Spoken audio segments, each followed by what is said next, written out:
नमस्कार, मैं प्रद्युमन जोशीला।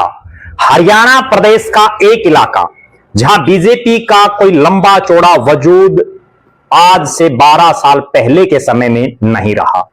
एक ऐसा इलाका जो ग्रामीण पृष्ठभूमि वाला एरिया है, जहां खेती किसानी से जुड़े हुए ज्यादातर लोग हैं।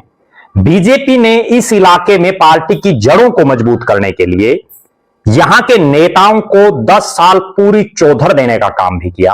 केंद्र में मंत्री हो या इस इलाके से सांसद बनाना हो, एक परिवार को पूरी तवज्जो दी। लेकिन लोकसभा चुनाव के दौरान ऐन पहले यह परिवार पार्टी छोड़ करके चला गया। उसके बाद एक शख्स उभरा जिनके परिवार ने वर्षों से इस इलाके में समाज सेवी के तौर पर अपनी एक अमिट छाप छोड़ी।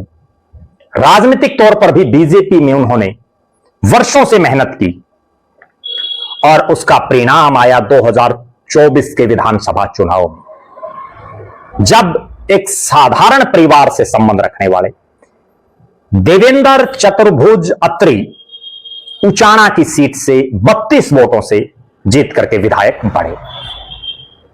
अब देवेंद्र चतुर्भुज अत्री ने बड़ा कमाल कर दिया है उचाना में। जी हां, वो उचाना जहां 10 साल बीजेपी ने चौधर दी चौधरी वीरेंद्र सिंह डूमरखा के परिवार को, लेकिन जनता के बीच में रहने वाले देवेंद्र चतुर्भुज अत्री का कितना प्रभाव इस इलाके में है वो स्पष्ट हो गया तिरंगा यात्रा से। जी हां, वो तिरंगा यात्रा जिसकी चर्चाएं दुनिया भर में हैं।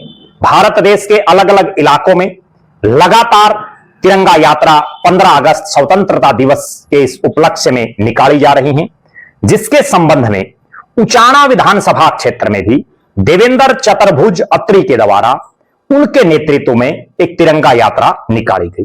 और तिरंगा यात्रा में हजारों हजार की तादाद में उचाना क्षेत्रवासी मौजूद रहे, जिन्होंने यह स्पष्ट कर दिया कि उचाना की जनता बड़े चेहरों के इतर अपने बीच के एक साथी पर ज्यादा विश्वास करती है। 12 अगस्त को जब उन्होंने लाल चौक उचाना मंडी से शुरू होकर भगत सिंह चौक उचाना मंडी तक तिरंगा यात्रा निकाली, हर घर तिरंगा अभियान के तहत उचाना की यह यात्रा अद्वितीय रही, अभूतपूर्व रही। एक ऐसी यात्रा जिसमें तिरंगे के सम्मान में उचाना वासियों ने राष्ट्रभक्ति की मुहिम में अपना विशेष योगदान दिया। ना केवल खुद देवेंद्र चतुर्भुज अत्री इस यात्रा में शरीक हुए, बल्कि उनकी धर्मपत्नी ने भी इसी विधानसभा क्षेत्र के गांव डूमरखा कला में हर घर तिरंगा अभियान के निमित्त तिरंगा यात्रा में सम्मिलित होने का काम किया।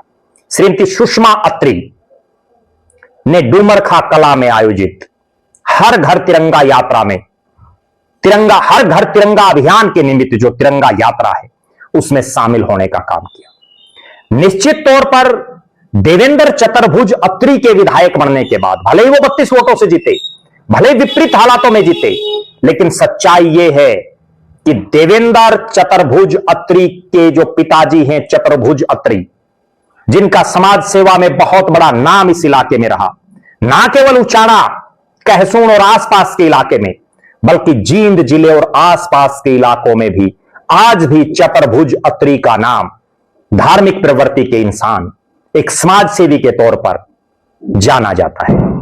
चतुर्भुज अत्री ने इंडियन नेशनल लोकदल में रहते हुए उस समय इनेलो को मजबूत करने का काम किया।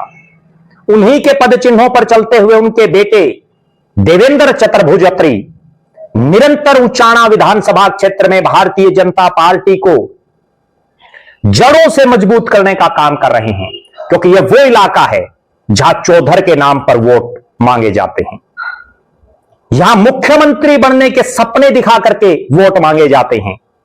लेकिन 2024 का विधानसभा चुनाव ऐसा रहा जहां बड़े बड़े चेहरे चित कर दिए उचाना की जनता ने, और अपने बीच का एक शख्स जिसने मुख्यमंत्री बनने के लिए नहीं, बल्कि इस इलाके की जनता के बीच में रह करके उनका जनप्रतिनिधि बनकर के काम करने के नाते वोट मांगने का काम किया। लगभग 2 साल हो जाएंगे विधानसभा चुनाव को कुछ समय बाद, लेकिन जिस तरह से तिरंगा यात्रा में हजारों हजार उचाना वासी उमड़े, उससे यह स्पष्ट है कि देवेंद्र चतुर्भुज अत्री का ग्राफ, भारतीय जनता पार्टी का ग्राफ इस उचाना में लगातार बढ़ रहा है। हमारी निगाहें हरियाणा प्रदेश के तमाम 90 के 90 हलकों पर हैं। आप दर्शक जरूर कमेंट करें, उचाना को लेकर के आपका क्या मानना है?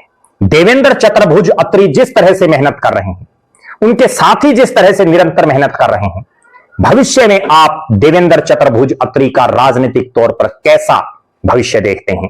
जरूर अपनी बेबाक राय रखें और अपने इलाके में वो कैसा काम कर रहे हैं, कमेंट के माध्यम से अपनी बेबाक राय रखें। बहुत बहुत धन्यवाद। आपका अपना प्रद्युमन जोशीला।